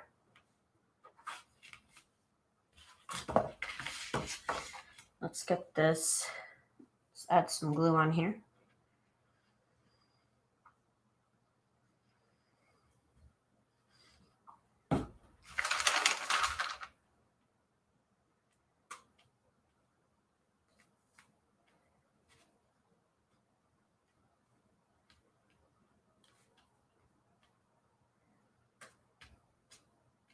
Okay. So I'm just going to place it down, but now I can figure out the thickness, and then we'll see if we need to slide it down or up. It's pretty much good where it is. It's fine. This doesn't, even if it's like one of your covers is slightly up and the other one, you can't tell on the final product. So definitely don't think you have to be perfect on that, because you don't. Okay. Okay. I'm getting glue all over my elbow. It's terrible. Paper Inspirations, hi. You are late to the party, but also the party is going on longer than normal tonight. So you're good. You are good, but we already did the hard work. You're here catching the easy parts. Okay. So let's get the glue on this other cover here. I'm just in the mood to do a longer live than normal. So here we are. Here we are doing my long live. Once in a while, I do kind of do a long live, just very once in a blue moon, I'm in the mood to do a long live. And for me, long lives is like 2 hours plus. 3 hours, I think the most I've ever gone live for was 4 hours. 4 hours. I remember that day still. I still remember that day. I remember why I don't go live for 4 hours. But I've seen some crafters go live for 8 hours, and I'm just like, good for you, because I cannot. Okay. I'm holding it up against the spine here. I'm placing down my book cover. And I kind of eyeball it. It's not like exactly where it should be. I eyeball it. But again, everything's all good. As long as you're somewhat in line, somewhat straight, you'll get the job done. Get this glue off my fingers, y'all. I'm dying. If you do have a minute, please make sure and give me a thumbs up. I really, really would appreciate it. We are here on junk journal number 2. On the cover of junk journal number 2. And we are working it. So let's get my fabric. What is this thing called again? My cutting board. There we go. Jesus Christ, Daisy. My cutting board. And I'm going to leave about 1/4 inch all the way around. I do measure. I do kind of eyeball everything bigger than it should be. And then I kind of whittle it down. I just feel better that way. You can go precisely off the bat if you want. I prefer to whittle things down instead of trying to be like, oh, it has to be perfectly this size. It just makes me worry less. Okay, I think this one's pretty much good right there. Okay, so now again, fold the corner in like that, and then I cut it a little bit above that. Before I did this, I would cut it too short. So I'm glad I started doing this part right here. And that really helps get nice corners. Okay. Some cutting we have to do here. A little bit above that.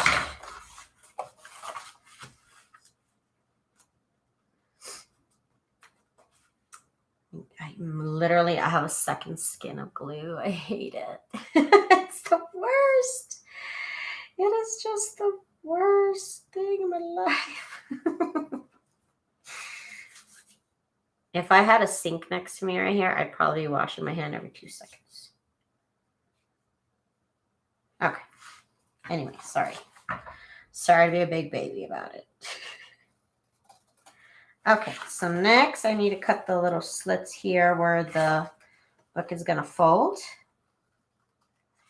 And it really helps minimize bulge of fabric right there.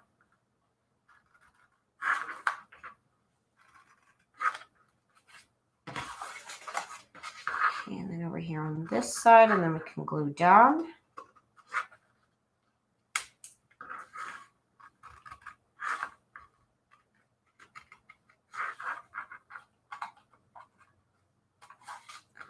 Okay.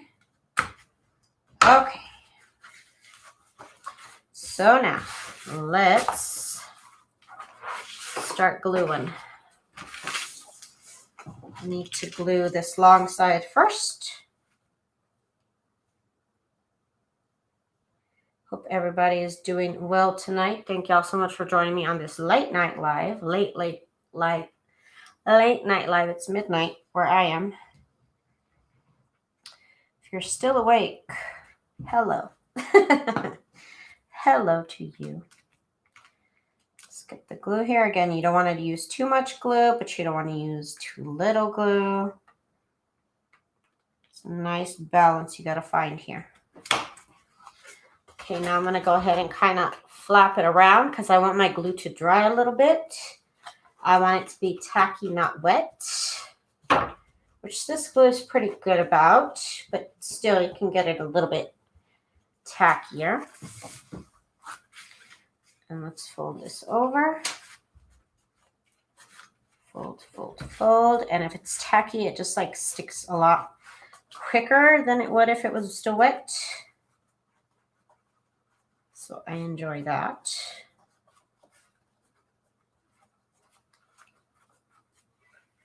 And let's get this glue off of here.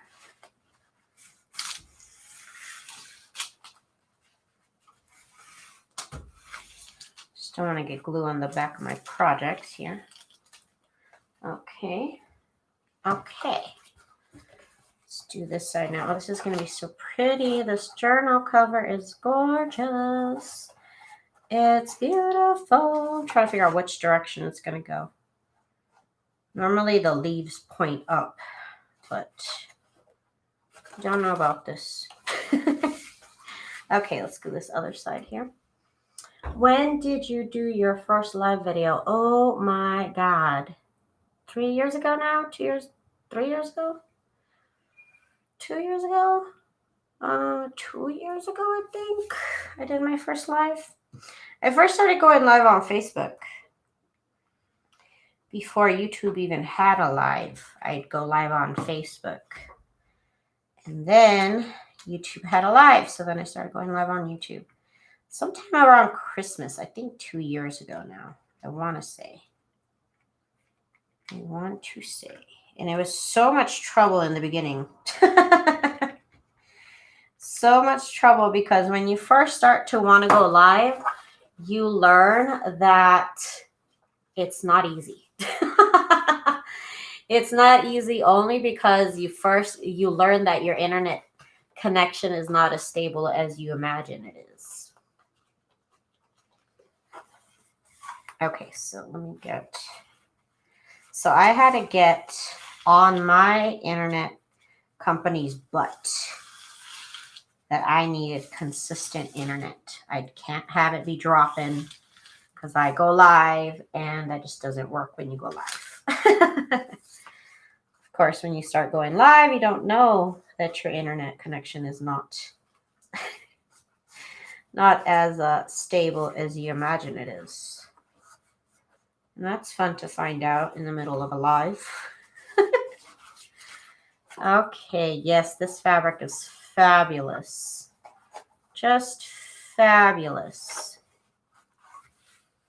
Okay, now let's do these sides here. Again, you do want to pinch this little corner. It's so weird to say pinch, but you do pinch this little corner in this little corner right here. Pinch right there at the very, very edge. Okay. And then I'll do this side.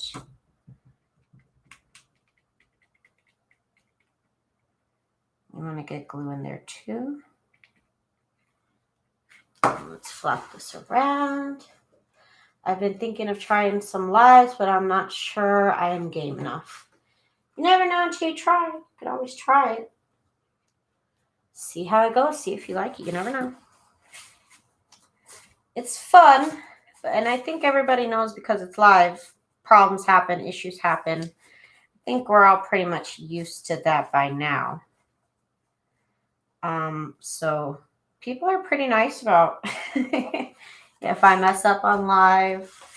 People are pretty nice about it. I mean, it's real life. I can't, edit this out or edit that out. So I've had some comments about things that I can't help. But other than that, everybody's pretty nice about it. Okay, so we did that side.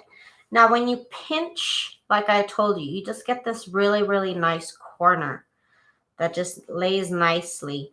And if I didn't pinch, I would have this little corner of fabric pinching out, just sticking out, just the tiniest little corner of fabric, and I don't like that. So I always pinch. You see, if I do this, I either get this corner folded over or I would get this situation where the corner of it is sticking out. So I put my little nail here at the corner and I literally pinch in the very corner of the journal right there. You pinch it. It's weird to say, but I pinch it in. No harm in trying. Exactly. There's no harm in trying at all. You might like it, you might not. You gotta try it out. Let's get the glue on there. Okay. See, this side I didn't kind of put air in it, so kind of lift it up a little bit, but not that much. It's not that crazy. And here is this cover. And as it dries, it will gain strength. Somehow it literally strengthens the cover. But that looks beautiful. I love it. I love this dark fabric. This one's one of my favorites. Definitely, ever since I got this fabric, I've been using it very, very much a lot. Okay, so I love it. Love it, love it, love it. Let's try the last one. We got the last one we got to do here. And tomorrow, for sure, I'll come back and I'll do the inside covers. And we will sew the signatures in. So let's finish off the last one here. Thank you, Candy. Thank you, Paper Inspiration, so much, y'all.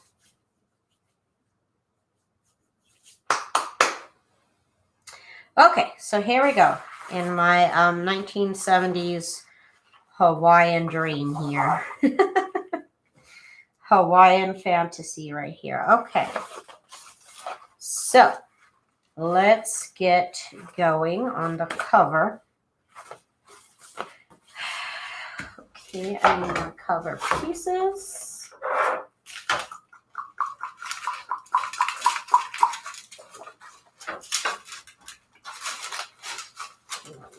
My desk is a mess now.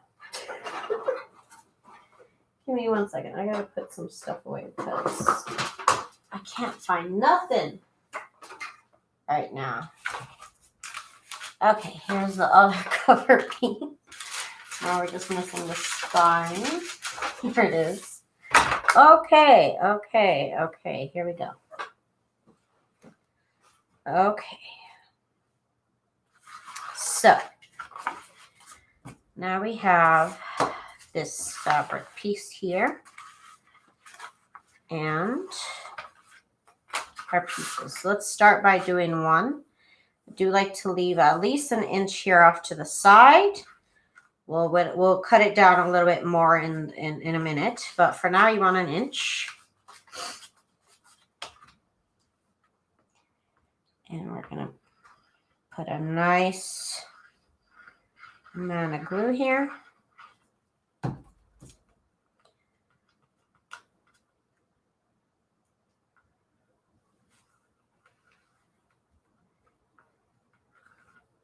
really just wanted to see these fabrics on a journal cover.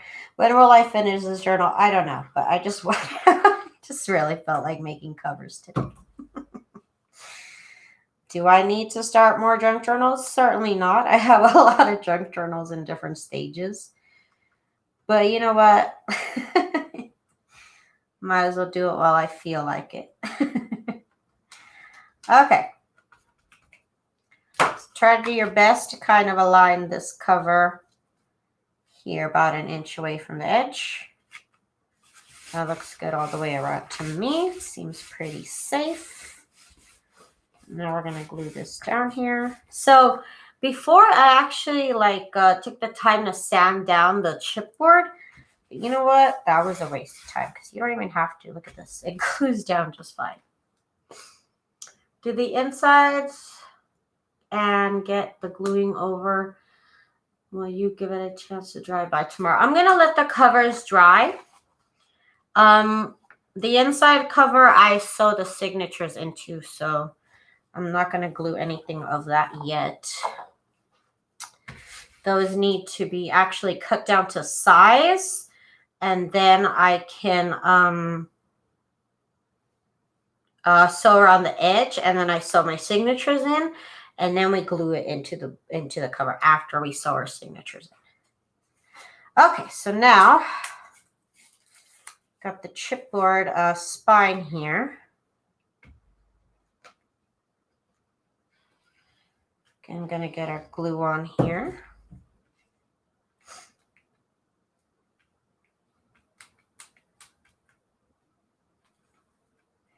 Again, this technique works with whatever size journal you want to make, whatever size spine you want to make. If you want to make your own custom book size, this is what you want to do. Okay, so now I'm going to place this up against the book cover, number 1. And I literally eyeball it. Glue it down, and then we'll see if we're straight on here. And we look pretty good. Look even here, we look even here. Even if it's slightly up or slightly down, the final product, you really won't be able to see it. So don't stress about it too much. Let's do the other cover.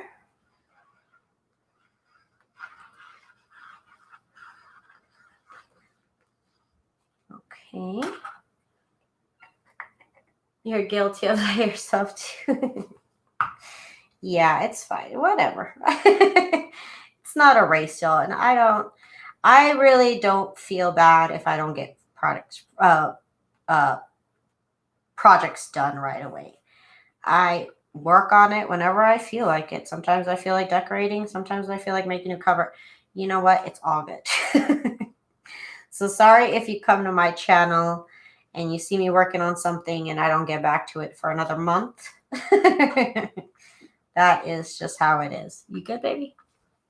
Uh-uh.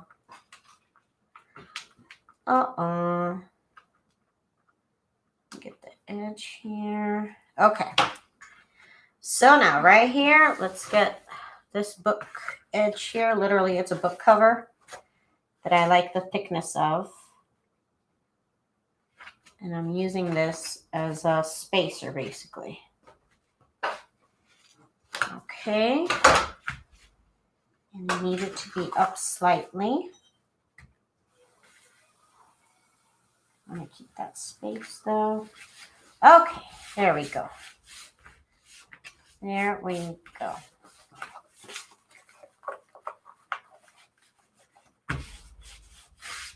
Good. So I'm happy with this right here. And use this napkin to kind of just rub off this glue here just so I don't get it on myself or on my product or on my ruler for the next step. We're good. Okay, so my fabric rotary board, whatever it's called, cutting board. And I'm going to cut 3/4 inch all the way around. 1/2 inch, 3/4 inch, either one. I think I've worked with both.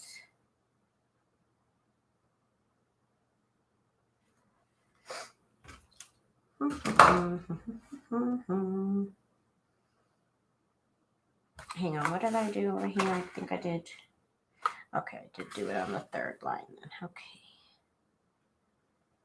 3rd line all the way around. Okay. If you are going to try this technique out and you don't have this right here, at this point you can use a paper trimmer. I use my Fisker's rotary cutter, and that one works perfectly. So I would try that if you have that on hand. I've also, before I had any of this stuff, I would put a piece of cardstock behind this fabric right here, and you can cut it with your paper cutter. So if you don't have this, which if you're going to try, if you like this technique and you want to do it for, I literally do this for all my journals. So for me, this fabric cutter and this rotary cutter and this cutting board have been a godsend. They have really changed the way that I make my journals. Okay, so now let's cut this down. I fold the edge over here so that way I know where my corner is. And I cut slightly above that line that I just made. Do it with this one as well. Fold here on the corner. Cut slightly above that.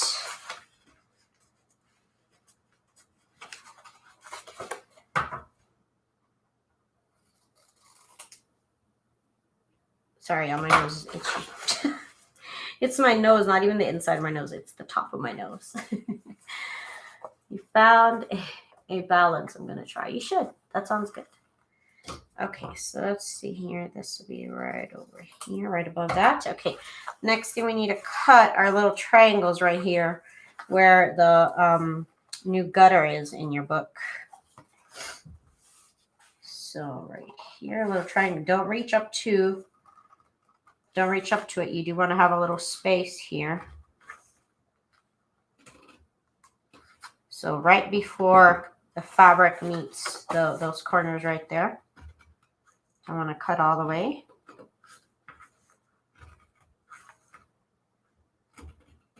Okay, so now we can glue down.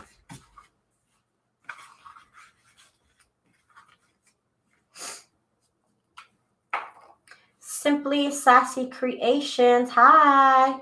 Yes, I spent 2 hours working on the fabric. The fabric is a sandwich of fabric, HeatnBond Lite, and packing paper. So I bonded all those things together before I went to this step right here. I think I added too much glue. So fabric, HeatnBond, and packing paper. I'm about to actually finish my live here, so you can go back and watch the video, Simply Sassy Creations. But thank you so much for asking. Safina says, I've cut up jeans and even made one for my daughter's tartan dress I'd been holding on to since she was a baby. This is definitely a good project if you want to salvage clothing, for sure. Good project for that. Okay, we're folding the edges here. All this needs to be okay.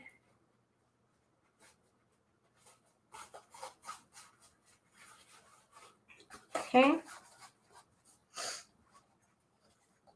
Again, I'm just making sure it all sticks, and I pull it down, right? I pull it down so that it sticks to the fabric well, to the book, to the chipboard. Okay, so now the next one.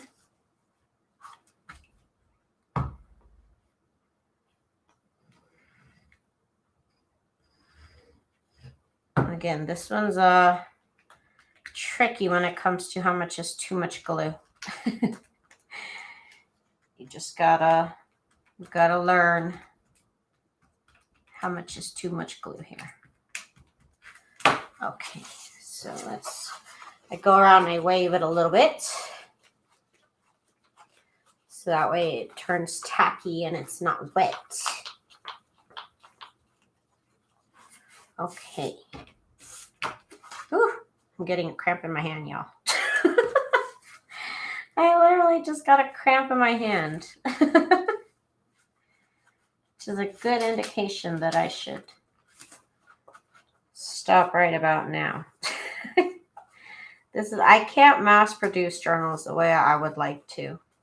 So that's why I'm working on 2-3 journals here at a time. That's about the sweet spot for me. Okay, so this is down, and now we are going to do this side here. This is beautiful. Like I said, this is very 1970s Hawaiian type of thing, situation. Type of situation going on right here. Okay, let's do the edges here. And like I said, I'm going to pinch this little corner right here. Pinch it inside. It literally tucks it into the fabric there, if you can see. So I'm going to go ahead and do that over here as well.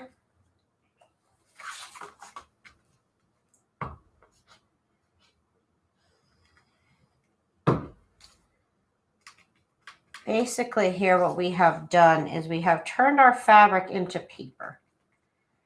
That's basically what we've done here tonight. Fusing it to the packing paper will keep it from unraveling. That is true. That is true. let me go ahead and keep drying this just a little bit. And of course, these are better if they dry overnight, which is why I'm going to wait until tomorrow to do the next step, which is sewing in the signatures and then gluing in all the signatures onto the book. So I hope you guys enjoyed tonight's live. I know today it was a little bit long.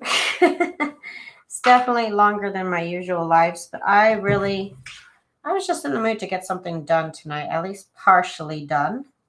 So I got my outside covers. Tomorrow, we'll work on the inside covers as well as sewing in all the signatures.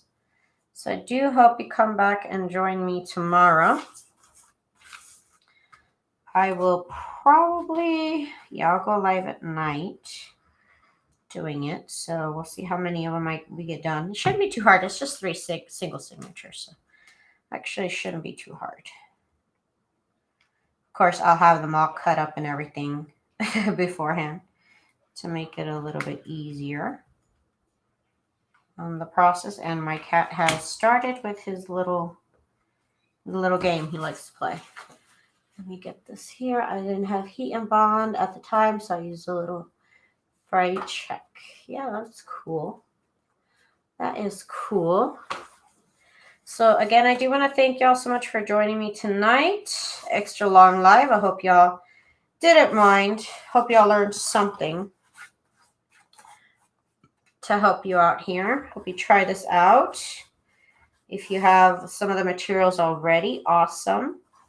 If you don't, it's actually really well worth the investment because these books are basically, I mean, this is literally basically a custom book here that you can make any size cover that you want, any size spine that you're looking for, big or small.